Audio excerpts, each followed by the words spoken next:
হয়, মই গোলাঘাটৰ পদ্মপুৰত আছোঁ আৰু পদ্মপুৰত ভোগালীৰ যি এনিশা ৰং ধেমালি ইতিমধ্যে আপোনালোকে দেখিছে দিনজোৰা কাৰ্যসূচীৰ অমৰজ্যোতি সংঘই ইতিমধ্যে আয়োজন কৰিছিল আৰু ইতিমধ্যে বঁটা বিতৰণী অনুষ্ঠানত ইতিমধ্যে চলি আছে আৰু আমি তোমালোকৰ সৈতে বিহু কেনেকুৱা বিহু অনুভৱ কেনেকুৱা লাগিছে? বিহু বহুত ভাল লাগিছে। ভালে ৰখি আছে কোন আহিব কণ্ঠশিল্পী? ধন্তি দালে। হয়। এতিয়া বিহু কেতিয়া আৰম্ভ কৰিম প্ৰথম? ঠিক আছে। বসন্ত আহিলে ঐ কুলিয়ে বিনালে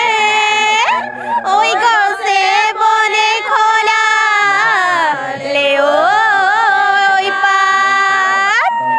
ঐ আজি বিহুৰ দলিত ঐ ঢোল পেঁপা বাজিছে ঐ নে নাচি কেনে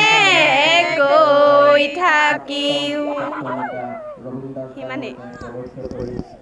আচলতে বিহুৰ বতৰ বিহুৰ এনেধৰণে তেওঁলোকে যে আদৰাৰ প্ৰচেষ্টা আমি ভেলাঘৰৰ কিছু দেখুৱাম যিহেতু বিহুৰ লগত সংগতি ৰাখিছে আৰু আপোনালোকে দেখিছে খুব আটক ধুনীয়াকৈ যি পৰম্পৰা সেইসমূহ ধৰি ৰাখিবৰ কাৰণে গৈছে যিসমূহ চহা খেতিয়কে নিজৰ সোণগুটি ভঁৰালত ভৰাই তাৰ পৰা মই যে দেখুৱাই দিলে গৰু গাড়ীখনক দেখুৱাব কৰিম তাৰপিছত সেই গৰু গাড়ীয়ে যি আমাৰ যি খেতি পথাৰৰ পৰা কৃষকে খেতি কৰি যি সোণগুটি শিনগুটিয়ে ঘৰলৈ লৈ আনে তাৰপিছত ভঁৰালত তাৰপিছত যি ধান থাকে সেই ধান মাৰি মৰণা কৰাৰ পিছত যিটো খেৰ বুলি কওঁ আমি মেজি বুলি কওঁ সেয়া তেওঁলোকে মেজি কৰে আৰু সেইধৰণে মেজিক আমি আদৰ সাদৰে কৰি ভোগালী আনন্দৰে উপভোগ কৰোঁ আৰু এয়া লৈ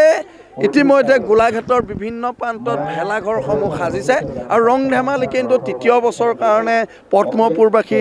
ৰাইজে ইতিমধ্যে আদৰ সাদৰে সেই আয়োজন কৰিছে আৰু ইতিমধ্যে দিনজোৰা কাৰ্যসূচীত যিসমূহ কৃষ্টি আছিল যিসমূহ দিনজোৰা কাৰ্যসূচী আছিল সেই দিনজোৰা কাৰ্যসূচীবোৰ আমি সম্পূৰ্ণভাৱে দেখুৱাবৰ কাৰণে অনুৰোধ কৰিছোঁ আৰু সেই দিনজোৰাত যিসমূহ প্ৰতিযোগিতা আছিল দিনজোৰাৰ ফলাফল দেখি আৰু কিছু মুহূৰ্তৰ পাছতে গৈ থাকিব।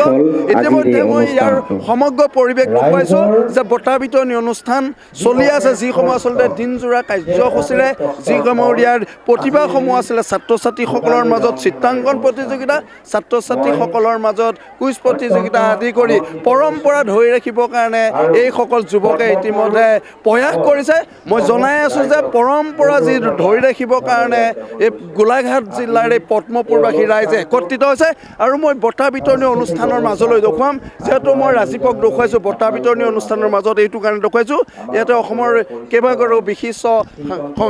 সাংবাদিক তথা সাহিত্য সভাৰ নৱনিযুক্ত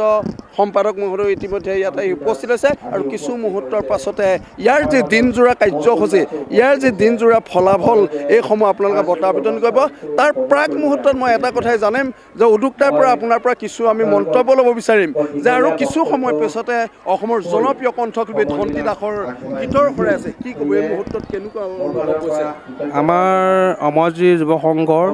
আজি যিটো অনুষ্ঠান হৈছে দুইদিনীয়া কাৰ্যসূচী তৃতীয় বৰ্ষ আজি সুন্দৰভাৱে হৈ গ'ল আৰু দিনৰ ভাগত আমাৰ চিত্ৰশীল নৃত্য ভাওনা সংলাপ এনেকৈ ইত্যাদি হ'ল এতিয়া বঁটাবতী সভা আৰম্ভ হৈ আছে তাৰপিছত ধন্তি দাসে অনুষ্ঠান সাংস্কৃতিক সন্ধ্যা আৰম্ভ হ'ব আৰু খুব ভাল লাগিলে আৰু নেক্সট যেনেকৈ আজি এনেকৈ কৰিছোঁ আকৌ আগলৈ কৰিব পাৰোঁ সমূহ ৰাইজে মিলি সেইটো ক'বলৈ আমি ধন্যবাদ জনালোঁ। এটা কথাই ক'ব লাগিব যে ইয়াৰ যি পৰম্পৰা ইয়াৰ যি কৃষ্টিসমূহ যে সৃষ্টি নহওক তাৰ প্ৰতি অমৰজ্যোতি ক্লাবে এইসমূহ ধৰি ৰাখিছে চাই থাকিব এনিভাৰ 24 পৰৱৰ্তী লৈ আহিছোঁ ধন্তি দাসৰ গীতৰ শৰাই।